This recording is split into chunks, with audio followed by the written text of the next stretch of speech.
ne que absence su Sadio Mané ressentir nañu ko. forcément Sadio Mané beneen xar kanam la ñuy andil mais comme je dis encore configuration match bi benn moment mun nañ fàtte Sadio Mané ça n'a pénalisé wuñu handicapé wuñu hollandais yi ballotté wuñu ba ñu mun ne gisuñu bal bi parce que Sadio nekku fi sooy xool les statistiques après match bi ngay joué ak Pays-Bas en termes de possession de balle malgré ñoom li ku xam hollandais yi xam ne ñoom jeu la ñuy def ñoom seen ADN mooy téye bal bi forcément ñoom ñoo am possession mais ils ont eu que 54% de possession ñun 46 donc amul benn yoon buñ ñu ballotté yeneen stats yi pour même tirer au but même si on a été maladroit nous on a tiré 15 fois au but ñoom que 10 fois ñu cadré 4 ñoom ñu cadré 3 ci 3 yi ñu cadré ñu dugal ci ñaar donc amul benn moment boo xam ne Sadio Mané nekku fi tax nag Sénégal mu ngi dee Sénégal benn moment comme li Moussa à un moment après dañu war a mun ne du sax manque d'expérience dañu dem ba un peu naagu ba xalaat ne ñu ngi sax manque de respect Pays-Bas benn moment comme je dis ñaari coup dur dal nañu perdre nañ ñaari élément majeur suñu équipe organisation bi mu ngi commencé di défaillant après dañuy prudent il fallait juste être prudent yéen a ngi wax but bi 84e et tout moment boobu on a manqué de prudence et on a manqué d'agressivité parce que ku am talent mel ni kii lépp mu mun ko ci bal boo ko bàyyee mu xalaat jël temps am il va te faire mal but bi kii passe amul kenn ku ko gêné à la limite comme ni ñuy wax ci football am na temps takk na papillon parfumé wu pour def maquillage wu passe fi mu bëgg mais loolu soo ko may ci football da nga koy jëli ji après yeneen erreur yi mooy sur le plan tactique organisation défense su kenn génnee keneen war a coulisser pour def couverture bi loolu manqué na ba waa ji dugalee ji bi Mendy il s'est retrouvé tout de suite nu mu ne je vais à l'abordage yooyu yëpp c'est parce que à un moment à 6 minutes de la fin à 15 minutes de la fin on comprend que attention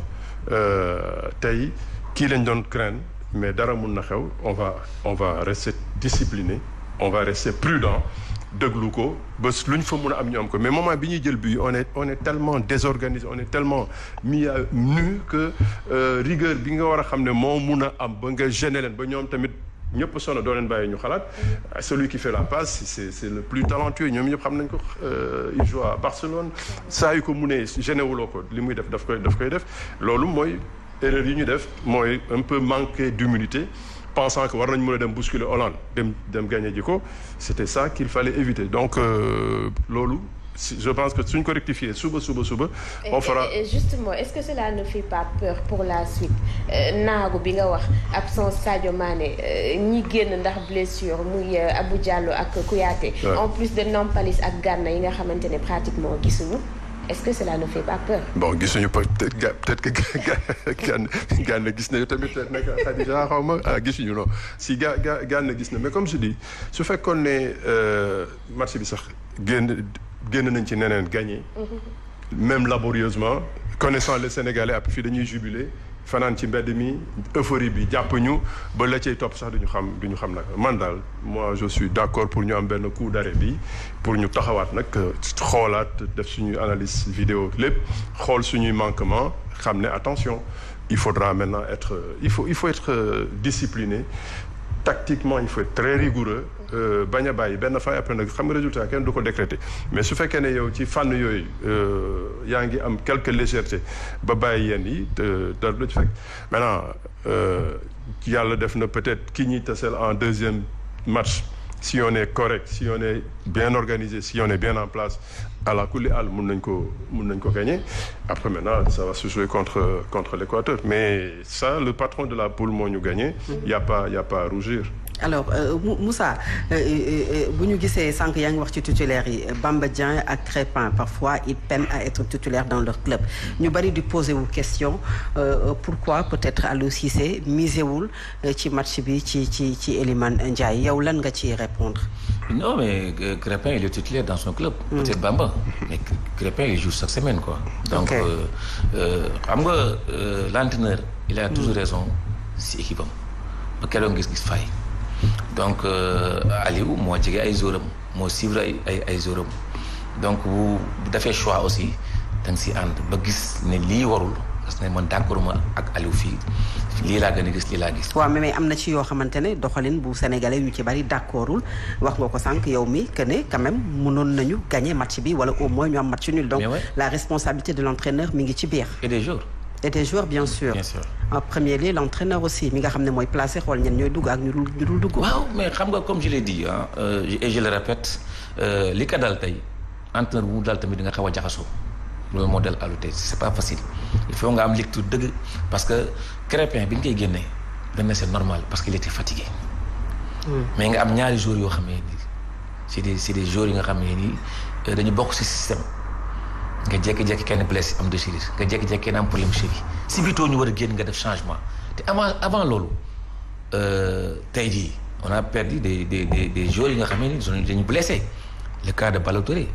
bu fi nekkoon tey jii peut-être pas Abdou Cissé si banc bi lay dem parce que Abdou Diallo mooy dem dans l'axe yooyu yëpp dafa ñëw si équipe bi si ay dernières minutes yoo xam ne il fallait changer de tactique te loolu lañu def tey maintenant li si am solo rek mooy aussi match bi dañ siy jàng lu bëree bëri je pense que tey jii bu ñu jógee si match contre Hollande bi bu ñu toogee xool vidéo yi waxtaan ak xale yi je pense que li ñu dal bi ñu doon footballaat Hollande yàlla mën na nga def final coupe du monde lii du ñu dalaat. Fatou Abdou sax sa question boobu je vais me permettre ma xuus si yokk ci tuuti Aliou Cissé ça fait 7 ans qu'il est là. ñi ngay wax dañuy décrier à la limite xëy na sax ñi xam Aliou Cissé depuis qu'il est là waroon nañ mun a xam ne Aliou Cissé c'est pas celui qui va tout de suite bouleverser ou chambouler tous ses plans dans sa préparation dans sa logique dans sa ligne de conduite depuis qu'il est là moi j'étais convaincu que à la limite ñii ñooy jouer c'est son groupe là qui va jouer ñi wax ne war na dugal Pathé Ciss war na dugal Elimane Ndiaye dañu méconnaître Aliou Cissé mais ku xam Aliou xam ne ñooñu suba la leen di dugal mais pas tey ci match bi tey il fonctionne comme ça depuis toujours mu ngi am ay résultats mu ngi gagné il a raison sur man ak Moussa keneen kuy xalaat leneen di décrier donc le connaissant il va continuer sur sa ligne de conduite. il a d'ailleurs répondu par rapport à ça. maintenant nag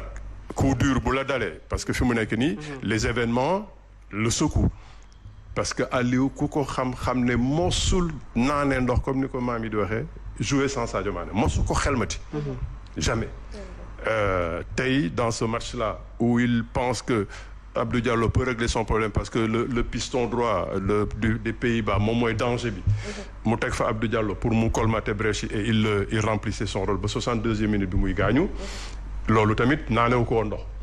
Cheikhou Kouyaté qui est son lieutenant qui est son combattant ñëpp bu ñu ne sonn na wala nangam Aliou c'est en lui qu'il croit lui aussi il le lâche parce qu'il est blessé loolu peut-être mun na ko forcer maintenant mu changer ligne de conduite mais ku ko xamoon xam ne pour tey noonu la doon joué ji te foofu la doon dem ça c'est la personne et depuis 7 ans qu'il est là il est numéro 1 africain il est Aliou Cissé. alors c'est clair Moussa sànq yaa ngi wax peut-être blessure yi nga xam ne daf ñu dab est-ce que li koy expliquer nekkul saison bi nga xam ne ñu ngi koy amal coupe du monde bi les joueurs sont parfois très fatigués muy indi li nga xam ne gis nañu ko tey ci stade bi li ko jiitu peut-être di Sadio Mané bi nga xam ne bokkul ci compétition bi. waaye xam nga novembre moom kenn mos ko jouer coupe du monde. mais coupe du monde bi c'est spécial parce que c'est à Qatar moi j'ai là-bas. Qatar donc nous on s'entraîne la nuit. pour vous dire xalaatoo sax naan ay 5 heures 6 heures da nga dem entraînement on s'entraîne à 21 heures. te de 21 heures yi dafay tàng jër. donc loolu aussi les joueurs dañu nekk en pleine ci digg saison. les muscles sont fatigués physiquement ils sont xam nga war a ñëw nag defaat benn prestation au niveau de ton équipe nationale def benn joueur war a jouer coupe du monde donné à 100% aussi c'est pas facile. preuve boo xoolee. Il y a beaucoup de manquements du Sénégal rek. tey boo xoolee l'équipe de France ils ont 3 blessures 4 blessures ci ay entraînements ay problèmes musculaires des trucs comme ça. parce que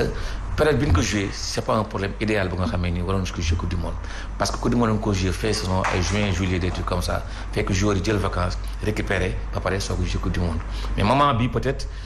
Qatar le climat est chaud. xalaatoo sax joué naan juin juillet nga koy joué wala août xalaatoo ko donc yooyu dafay peser lu bëri parce que joueurs yi dañu nekk en pleine saison nga war a ñëw nag war a defaat benn préparation au niveau de ton club équipe nationale pare war a dem jouer ci coupe du monde donné à fond. yooyu aussi lu ñu war a bàyyi xel la. C'est la FIFA bon on est obligé de suivre mais nag à l'avenir moi je pense que war nañu mën bàyyi xel joueurs yi nga xam ne ñoo war a jouer coupe du monde parce que c'est des professionnels. Il faut que ñu bàyyi leen xel. Quant à Fatou dafa demander benn question léegi ci Sadio. Gis nga Sadio qu'on le veuille ou non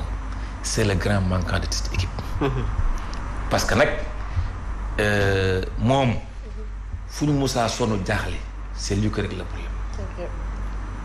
Personnalité percussion ak fulla bi ma am amul benn jour bu ko am bi mu blessé nag on a essayé de galvaniser Ismaïla Sarr Crépin parce qu'il le fallait mais c'est pas pareil. Non. On l'a senti. Tey jii quoi qu'on puisse dire bu fa nekkoon ça se passera pas comme ça xam nga mais absence am Sadio bu blessé ñun suñu warigar wala journaliste yi yéen mooy léegi daal on connaît l'équipe. dañuy jàpp ne Sadio dem na blessé na mais ñi ñoo fi des. loolu la ñu mën a wax mais au fond du cœur on a senti ce manquement là. te vraiment ça nous a coûté très cher. Et ça va nous coûter très cher parce que li moon def si équipe bi amul kenn ku am appui boobu pour def ko wala ku am courage boobu amul. alors ñu war a daje ak le pays hôte. muy Qatar bi nga xamante ne dafa am défaite ci kanamu Équateur 2-0 ñu war a dajeeku ñoom lan nga jàpp ne tey moom la ñu war a changer bu fekkee ne ñu ngi dem ci boobu compétition. Bon moi je pense que le Sénégal est favori amplement mais c'est un match quand même. devant le Qatar. Devant le Qatar parce que